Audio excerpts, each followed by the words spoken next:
Everyone, তো চলো আজকে একটা নতুন জায়গা এক্সপ্লোর করা যাক। তো আমি আমার সখীকে নিয়ে বেরিয়ে পড়েছি জায়গা এক্সপ্লোর করতে। তো আজকে আমাদের কোন জায়গা সেটা তো বলবো। তো তার জন্য আগে তোমাদের হাওড়া স্টেশন আসতে হবে। হাওড়া স্টেশন থেকে 10 মিনিটের মাত্র হাঁটা পথ, হাঁটলেই তোমরা পৌঁছে যাবে রেল মিউজিয়াম। হ্যাঁ, আজকের আমাদের ডেস্টিনেশন হচ্ছে রেল মিউজিয়াম। এখানকার টিকিটের মূল্য হচ্ছে 30 টাকা, আর এর ভেতরে কিন্তু কোনো রকম খাওয়ার অ্যালাউ নেই, আর প্লাস্টিকের বোতলটাও মনে হয় অ্যালাউ ছিল না, তো তোমরা নিয়ে যাবে না। তো আমরা প্রথমে ঢুকি, বাঁদিকে যে রেল মিউজিয়াম বলে লেখা ছিল, তো সেখানে ঢুকলাম। আর চারিদিকে দেখতেই পাচ্ছ রেল, আর এই জায়গাটার মানে এত সুন্দর ফটোজেনিক না, তোমাদের কি বলবো। তো এখানটা ঘোরার পর এবার চলো পুরো জায়গাটা ঘুরে দেখা যাক। যেহেতু রেল মিউজিয়াম, তো চারিদিকে রেল তো থাকবেই। আর এখানে দেখো আমার বান্ধবী ডাকছে, ভালো একটা ফটো তোলার জায়গা পেয়েছে বলে। তো আমি তো গেলাম, আর এখানে জানো তো রেলের মানে ওপরে ওঠা যাবে না, কারণ তার দিয়ে বাঁধা আছে। অতীব কষ্ট করে আমি উঠেছি ওপরে। বন জঙ্গল সরিয়ে যেতে যেতে দেখো আমরা একা নই, আমাদের পিছু নিয়েছে কে, এই যে পুচকেটা। এখানে সব ঘুরে ঘুরে দেখছিলাম, এখানে অনেক কিছু সংরক্ষণ করা ছিল। আর ইনি আমার ক্যামেরা দেখলেই মুখ লুকোবেন, তো যাই হোক আমিও ছাড়বো না তাকে। আর আমি চারিদিকটা নেবার ক্যাপচার করার চেষ্টা করছিলাম। আর এখানে কিন্তু বাচ্চাদের জন্য ব্যবস্থা ছিল, এই যে দেখতে পাচ্ছ মিকি মাউস, আরো সমস্ত টোলনা টোলনা ছিল। তো ভিডিওটা দেখতে থাকো, সবই দেখতে পাবে। এখানে দেখো ট্রেনের বিভিন্ন পার্ট গুলোকে সংরক্ষণ করা হয়েছে। তারপর এখানে যে তোমার ফোন, বিভিন্ন টেলিফোনের আর কি মডেল তৈরি করা আছে। আর এই যে আমি এখানে দেখো টয় ট্রেনটা দেখতে পেয়েছি। তো কাকুকে পারমিশন নিয়েই বললাম একটু বসতে পারি, কারণ চাপবো তো না, সেই চাপার বয়স আমাদের চলে গেছে, বাট একটু বসতে কি আছে। কপালটা এতটাই খারাপ, একটু বসতে না বসতে উঠে যেতে হলো, কারণ এক্ষুনি ট্রেনটা চালু হওয়ার কথা ছিল।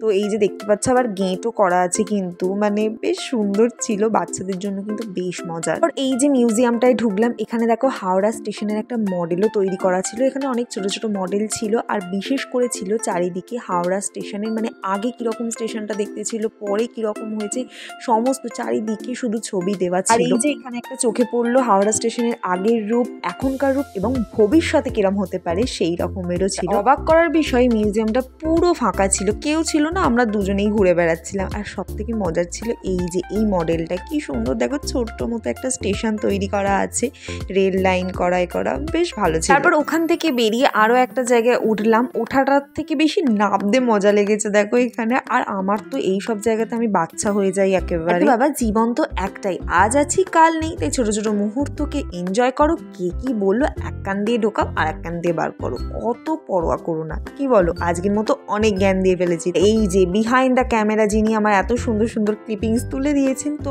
অনেক হেঁটেছি, একটু বসে রেস্ট নিলাম, এতটুকুই ছিল, আর কোনো ঘোরার জায়গা বাকি নেই। আর জানো তো ঢুকতেই ডান দিকে পড়বে এই যে রেস্টুরেন্টটা, কারণ ভেতরে তো খাবার অ্যালাউ ছিল না। আর ওই দিকটা আমাদের ছবি তোলা হয় না বা দেখা হয় না, তাই গেলাম। গিয়ে দেখি এই যে কাকিমারা রিলস বানাচ্ছে, কাকিমাদের উৎসাহ দেখে তো আমার উৎসাহ কম পড়ে যাচ্ছে ওদের কাছে। তারপর এখানে আমি রেলে উঠে ওখান থেকে ভিডিও করছি। বেশ আমাদের তাড়াতাড়ি ঘোরা হয়ে গেছিল। তারপর এখানে আমাদের স্টেশনে এসে বেশ কিছুক্ষণ বসেছিলাম, কারণ আমাদের হাতে অনেকটা সময় ছিল।